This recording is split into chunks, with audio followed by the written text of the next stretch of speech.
is the change that's going to make everything better. You do have an ethical responsibility to consider all the implications and think about who gets left out by that tech, who gets sidelined and marginalised, what voices are privileged. And I think this conversation about de-anonymising Bitcoin is an interesting example to me, because on the one hand, like, really love the idea of privacy and anonymity, and the government can get fucked. They have no business knowing what I do with my transactions, etc., etc. But if you flip that around and think, okay, who are the real beneficiaries? Who's really benefiting from a particular status quo? And like, one of the big problems in our society right now is that billionaires can avoid paying tax, can offshore profits, can keep things in private bank accounts, and rob the citizenry of value that should be shared collectively. So they are definitely doing it already, right? For sure. And I'm not defending the current system for a second. But if we're saying that, okay, if there's a situation, I don't know enough about the economics of it, but if there's a situation where billionaires can start buying up Bitcoin, and that makes it harder for governments to tax that revenue and then put that into paying for housing and paying for public transport, maybe that is a question. We should say, okay, should these people be able to hide their massive stores of wealth and keep that away from ordinary people? Or should we be saying, like, I'm not arguing that we should de-anonymise Bitcoin, but I'm just saying it raises a really interesting question. Are we saying that, okay, the personal transactions of ordinary people are going to be kept anonymous? That's very different to, is this billionaire hiding massive stores of wealth to avoid taxation? Like, those are two very different questions. Can I just clarify? The Bitcoin is pseudo-anonymous, okay? It's pseudo-anonymous. You can go onto Etherscan or the Bitcoin blockchain network and verify who has what. So if you want to be anonymous, go use cash. You know, Jesus, if you want to actually use this cryptocurrency, guess what? You will have your transaction tracked. It's called a public ledger, your wallet and all that sort of stuff. So the whole idea of completely de-anonymization, it's pseudo-anonymous. So that's why we do have a clear direction in Australia around the treatment of the taxation issue of the cryptocurrency. We have very clear AML, anti-money laundering, and know your customer guidelines for cryptocurrency exchanges, some of the best in the world. We have regulated exchanges in this country. Every transaction that goes across those currency exchanges, guess what? They have to be regulated by ASIC. So if you want to be anonymous and have your hoard, use cash and put it in your tax havens. That exists today, but when we're actually looking at a future of cryptocurrency, it's a completely different conversation. Or use Monero or Zcash for various privacy points. Well, I just want to throw in two thoughts just to wrap up this part maybe. One is that I believe there is another benefit in anonymity around that element of neutrality. So if I'm introduced here as Professor such and such, I'm already completely different as if I'm anonymous, some guy, well, male, white, whatever you can kind of make out from a visual appearance, as opposed to a biography being read out. And so similarly, if you know the different stakeholders and players and the people participating right now, for instance, in mining or in proof of work and proof of stake and so forth, it actually changes a whole bunch of the dynamics. The other comment I wanted to make is some work that my colleague, Professor Jason Potts at RMIT, is working on. I am. So Melbourne is doing some great work, RMIT is doing some great QT as well. But his work has been interesting with regards to taxation. So we're actually currently arguing on the basis that financial transactions, there's some revolution around cryptocurrencies, but the taxation system just stays the same. And so the idea of tax havens staying the same. Well, his papers actually talk about a perhaps not too distant future where we might want to question whether we have income tax and goods and services tax and all the other kinds of forms of tax. We could actually introduce a completely different model of taxation altogether. So if we assume that in order to cover all our public services and infrastructure and people working in government and so forth, it costs us X. We can look into the federal budget and state budgets in order to kind of get an idea of how much it costs. So it is then a challenge of raising those funds each year. Now, that could be distributed in a different way because you can actually apply the idea of programmable money and have taxation be adopted to the kinds of cryptocurrency environment. And he's actually proposing very interesting kinds of models where you don't necessarily kind of think, for instance, that you're part of a local government area, because the actual geographic boundaries are also based on the idea of taxation. So there's a whole bunch of argy-bargy going on when, for instance, people that are working in this area are living in that area, and so depending on whether their income tax is attributed to their place of residence as opposed to their place of spending. So a whole bunch of these kinds of relationships and this kind of way that electoral boundaries are defined could be undone by actually looking at new ways of taxation. Dr. Jason Potts is RMIT, and he does a lot of stuff with Sinclair Davison. So they look at how this technology is around governance, because blockchains are a governance technology. So it is about the idea of how do we rethink all of these things if we're able to program money. Now, will the Australian dollar be digitalised? Probably not right now, because Treasury have a firm decision on that. They'll be waiting for another country like the UK potentially to digitalise first. But yes, it's an interesting thing. But I think if we program money, we'll have a wholly different conversation around how this anonymous stuff works. And your employer might decide that it's too bad to be purchasing alcohol on the weekend, so maybe your salary has been programmed not to purchase any alcohol throughout the month of July. Healthy employee program. So there's other considerations that the federal government has already in a way attempted with Centrelink and the way that welfare checks are issued through debit cards that can only be used in certain contexts. So again, the implications are really on both sides of the equation.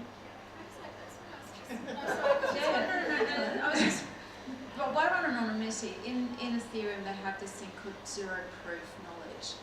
So zero proof knowledge is whereby you actually don't have to have proof of knowing someone or knowing something. And why would that be important? Because when you are an emerging country, or you have problems with marginalised people, refugees, people with AIDS, and that sort of stuff, for the World Banks to actually deliver their services, they need to de-anonymise the transaction between the person who's receiving the treatment and the money associated with the goods associated with that treatment, because they get stigmatised. So there's an example in a community, if you have AIDS, you actually have to have a certain food product that must be delivered to you because it has a certain protein in it that you must be consuming. But you can't be seen to be given that piece of that food, because as soon as someone in the community sees it, they know it. They know that you have AIDS, you're getting that food product, so you're stigmatised. But the problem is that the World Bank needs to see the data to verify and to keep on funding these programs. So this is where blockchain technology comes into really good use around anonymisation, to actually protect people from harm from community. So what I'm trying to explain here is it's important about looking at the context to which this technology is being used. What is the problem you're solving? What is the context? What is the design? What is the governance? What is the ethics? What is the regulatory? The technology is agnostic. It doesn't care. No. It does. It is agnostic. And if we had some of our best coders in Australia, which actually live here in Brisbane, if we had the coders in the room, we'd be having a really interesting conversation. The coders' law, is it? We agree yes, and they agree no, because in the Ethereum is the coders' law. They have the standards for the ERC20. Marcus talked about smart contracts. That's based on ERC20, which is the standard code of the protocol. So you have different conversations. So yes, the coders will say coders' law, the law is in the code, and then you have politicians that say, no, we need to have all of this other stuff. Everyone is right, but it's coming together about what is the problem you're solving. Is this technology a good user case? If it is, what are the design elements that you need to build in? Because that's 75% of the problem, which is largely change management. And then the technology is easy to build because all those elements are put into the user stories. I'll show you how it's going to be built. Okay, one more question. I want to focus in on social impact of blockchain technology, because in the early days, there was all of this optimism around social impact of the tech itself, and then we've gone through a massive speculative mania, and it's all become quite money-oriented recently. So I want to bring it back to what are use cases that are yet to kind of be realised that you guys think could really have large social impacts on society, just one use case. So I'll start with you, Marcus. Sure. Well, let's look at a use case that's been quite central in the media coverage around My Health Record. So the current way that it's implemented and proposed, and even within QUT, within that kind of area of experts, we don't necessarily agree. So we have, for instance, a press release issued by colleagues in community health and public health that are talking about the benefits. They're talking about the way that it's great if you, for instance, do require hospital treatment and you're unconscious and there's centrally accessible health record, etc., that tells the treating doctor that you're allergic to penicillin, that all that information is available, etc., etc. Now, the same university in the Faculty of Law, we also have colleagues that are saying, well, there's a whole other side to it, which is around the way that privacy is not necessarily possible to be upheld. There is issues around the commercialization of your data, and the list goes on. And so the debate is still unfolding as we are on this timer of whether we're making a decision to stay in that system or whether we proceed with opting out. And so I think blockchain, and there is a couple of prototypes that look quite promising, would at least look at some of the benefits and try and maintain them, and look at some of the issues and try and attack and tackle them. So being able to have ownership and control over your health record is probably a good thing, we would all agree. And then being able to know when it's been accessed and by whom and so forth. So it actually puts a bit more ownership and control and transparency with regards to how your health record is used back into the equation, rather than just to say, oh, I trust Turnbull and Dutton and the LNP because they have like such a great track record of looking after us over the last couple of years. So of course they would have something as sensitive as my health record in their portfolio. I will. I haven't, because at the moment there is this whole technical bottleneck of having to try and wait online and it crashes, and then you have to be on the phone and so forth. So it's actually also not really kind of giving you the confidence that the current systems, I mean, especially after the debacle of the marriage equality survey and the census and other kinds of technical glitches, that exactly, that we have any kind of confidence in that track record, the history of what they've been doing so far. Marcus is right. I mean, the idea of My Health Record and the centralisation of our data and all that sort of stuff. Look, again, I keep on going back to the situation that this is actually happening. Your taxation and that sort of stuff is centralised. The problem is that the reason why we haven't been able to solve the problem about holding our own data is because we're really shit at holding our keys. If you're going to hold your personal data, crypto in a blockchain sense, you have to have your wallet and you have to protect it with your keys. That means if you forget your keys, that's it, it's gone. You can't get a reset button. There's nobody that's going to help you and say, oh, I've got your keys for you, here you go get your data again. The problem is that we are so used to outsourcing that responsibility to third parties. Every time you sign in, what are you signing in with, Facebook or Google? Every time you sign up for a new software as a service, immediately you default. I'll sign up with Facebook and I'll sign up with Google. Every time you do that, your data is centralised owned by Facebook and Google. And the reason why we do that, because then we forget our password, we just reset it. The reason why we can't get to this point of owning our own data is because we are terrible at managing our responsibility around our assets. So it's going to take a lot of change management. So I know a few people in this room, and they own their cryptocurrency, they've got their wallets, they know how to manage it, but that's a learned process. But we're expecting people, citizens, to actually adopt this tech, but also own their wallets. And we, as companies who are building this stuff, are very mindful of that. And it's going to take a significant, really wonderful user experience before we can get to that point.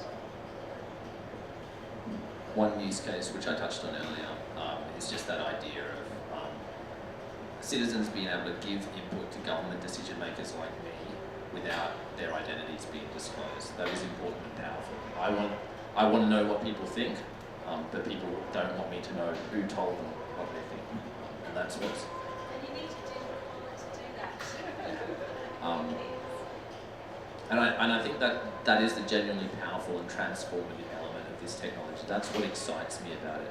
But we need to be really cynical and mindful of the fact that you can't transform all these processes and systems without also smashing capitalism. You can't water that down. You can't have like a capitalist-friendly tech democracy. The two are antithetical to each other. Anyway, are you going to argue? You're arguing in favour of neoliberalism? No, I disagree. I think we're so far down the concept of capitalism, to turn around and say it does no longer exist is a little bit challenging. No, I think it's an important conversation we have. It's like, how do we look at emerging technology, because blockchain is just not one thing that's going to solve this problem. It's a whole element of things. We call blockchain as being one tool in the toolkit. But we also have algorithms, VR, machine learning, all that sort of stuff. But if we're looking at social impact, we have an amazing woman in our community called Dr. Jane Thomason. And she is the inaugural UN Woman of the Decade. She's Brisbane. And she travels the world working around blockchain and social impact. That's her job. So she's part of the British Association, Bitcoin Blockchain Association. And she works with the World Bank, UN, all the World Economic Forum. And she talks about how this technology can revolutionise around social impact. The ability to actually allow cryptocurrency to be transferred to people that can't get access to a bank so they can participate in democracy, about having your identity if you're a refugee, so you can actually get your papers back to you in a certified way. There are so many applications of this technology. We look at green financing, around climate change is another area. All these, you can actually go find all this stuff because it's all free online to read about. So the World Economic Forum, the UN, the World Bank, all these organisations are looking at this technology around social impact. And they do hold democracy and emerging democracies at the heart of it. But they are looking at